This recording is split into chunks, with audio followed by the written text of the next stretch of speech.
Hey, Shalom, Shalom. I'm Mr. Brother Atazawam. I'm here back in the spirit with another lesson. Of course, before I get started, I want to give all praises, glory, and honor to Yahweh, Ba'ashem Yahushai, Ba'ashem Rakakodash. Also, double honors to the apostles and the elders of Great Millstone that rule and teach well. Peace, safety, and much love unto the elect of Israel that's scattered around the four corners of the earth, giving all diligence to make their calling of election sure. Shalom to you and your families. This video is going to be entitled, Get Rid of That Leaven. Considering the times we living in, tomorrow evening will be the Passover, and around this time of year, you want to purge out any spiritual leaven within you. And of course, you get the leaven out of your houses as well, but you want to get more so the leaven out of your spirit. And what do I mean by the leaven out of your spirit? I'm speaking about the malice, the envy, and the strife, the contention, the slothfulness, all of the deeds of the flesh that's spoken of in the book of Galatians, the 5th chapter. You want to purge those things out, okay? And if you don't understand how to purge those things out, you have a plethora of spiritual solutions to purge out those impurities.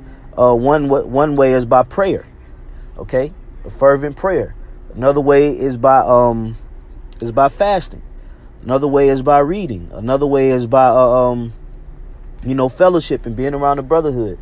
And more so just being in that meditating is a good way to trim and purge. And just more so getting into that serious state of mind around the time of the Passover. Because if not, then that spiritual impurity within you is going to increase. It's going to ferment. Satan is going to puff it up, and then you're going to become worse, causing you to get cast out of the camp. So you want to get rid of that leaven. Okay.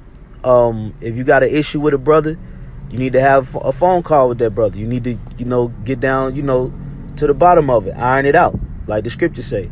If you having an issue within yourself, your own walk, a personal issue that you struggle with, then you need to be doing some praying and fasting, okay?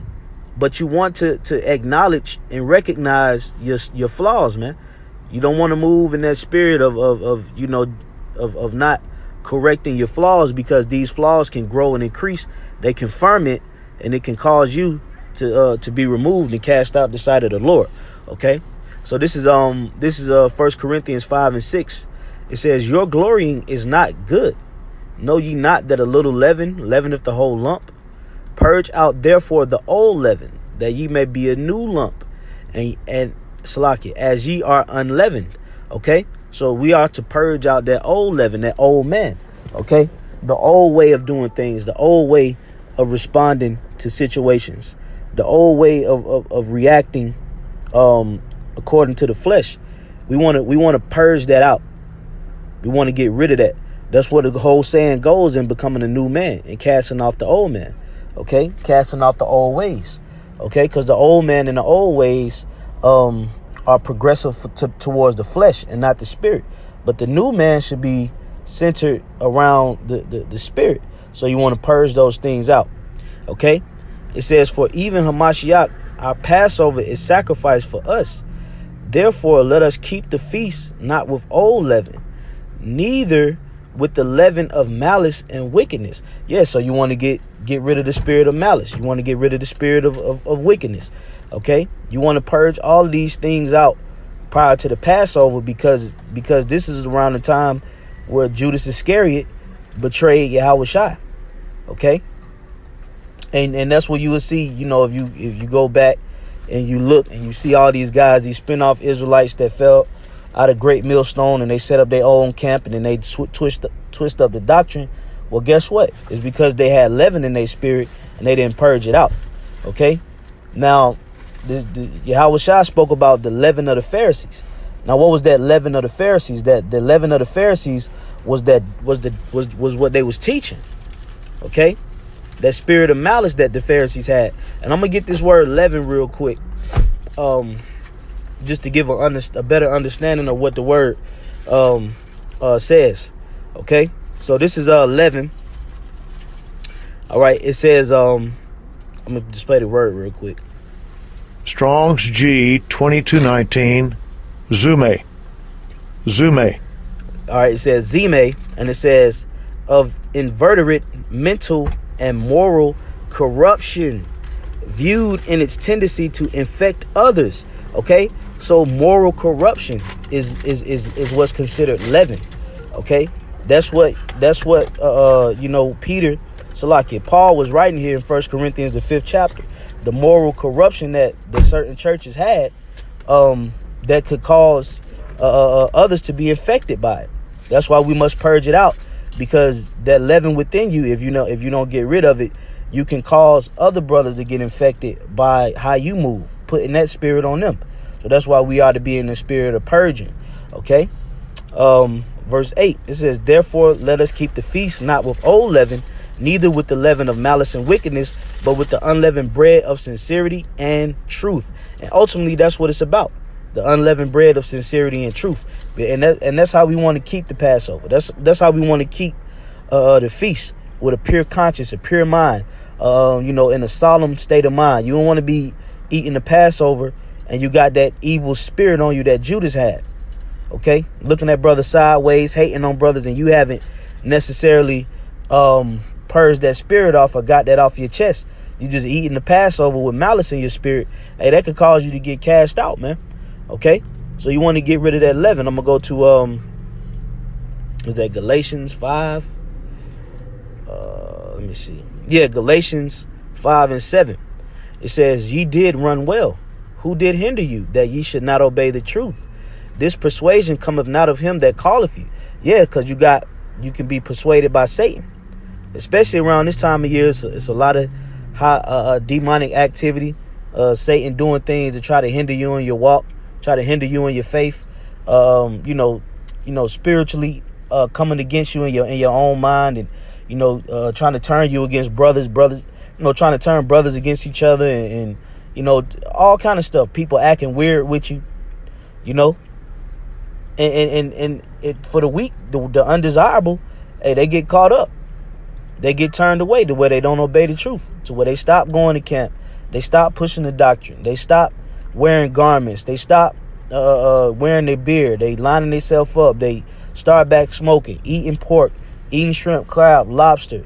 Start back hating. Start back clubbing and going into the world. Acting worldly. And why is that? Because Satan persuaded them through that leaven. Okay, through that leaven puffing up inside them, and it caused Satan to snatch him away from Yahushua. Okay, so verse 9, it says, a little leaven leaveneth the whole lump. Yeah, so all it takes is just a little bit, man. All it takes is just a little bit. And when you have the spiritual discernment and discretion to be able to determine that you have certain things bothering your spirit, it's up to you as a servant of Yahweh Bashim Shai to get rid of that when you acknowledge it. Okay, it's up to you to get rid of that leaven. All right, I'm gonna get this last precept and I'm gonna close it out. Bear with me 1 second. This is 1 Corinthians 8 and 1. It says, now as touching things offered unto idols, Salaki, I'm gonna just go to the precept. It says, now as touching things offered unto idols, we know that we all have knowledge. Knowledge puffeth up, but charity edifieth. So, hey, when you start to come into a level of knowledge and understanding when it comes to the scriptures, you got to understand that puffs up. Okay, knowledge puffs up. Okay, so you have to understand that. So what do you need to do? You need to be praying and asking Yahweh Bashim Shai for the spirit of humility. The spirit to be meek, the spirit to be humble, the spirit to be brotherly, the spirit to be charitable with the knowledge that you have. Not just sitting on the knowledge and thinking that people owe you. Thinking that you a cream of the crop Israelite. Nobody can tell you nothing. And you just got, those benefits to sit on it and become proud. Nah, that's not scriptural. The scriptures say knowledge puffeth up. Okay? And that can be a part of that leaven. Because leaven is what? It puffs up. That's what it does. It's a rising element, element that's used to help rise yeast. Okay, so I just wanted to put that out there prior to the Passover about leaven. Okay, as a matter of fact, I'm gonna get this etymology real quick. Then I'll close it out because I looked it up. There was some good stuff in there. It says to excite fermentation, work upon by invisible or powerful influences. Okay, so that can be Satan sending a powerful influence your way to try to throw you off. Okay, to try to snatch you off the path that of the straight and narrow gate. So that can be that powerful influence that Satan uses to try to increase that impurity within you. So you want to purge it out. You want to get rid of it, and that's symbolic of us casting out all of the leaven out of our houses around this time. Okay, it was all spiritual. Okay, leading up to the times now. Okay, now I'm gonna get the noun of it, and I'm gonna close it out. This is leaven. It says substance added to dough to produce fermentation, leaven, sourdough. It says alleviation. It says, which is literally use meant alleviation, mitigation, but in vulgar Latin, it had a literal sense of meaning of means of lifting something that's raised. It is from the levare, to raise. So that was pretty much it. To raise, to ferment, to increase, to add. All right. That's what leaven goes into. All right. So you want to purge out that bad leaven. You want to purge it out going into the Passover. So that was just something I wanted to put out there in the spirit. Hopefully it was useful and edifying to the body. I pray you brothers have a Barak Yawam. Yahweh Bashim Awashai Bashim Kakodash Brakathum. Call Allah Yahweh Bashim Awashai Bashim Kakodash. Double honors to the apostles and elders of Great Millstone. Peace, safety, much love to the elect. Until the next time, I say Shalom.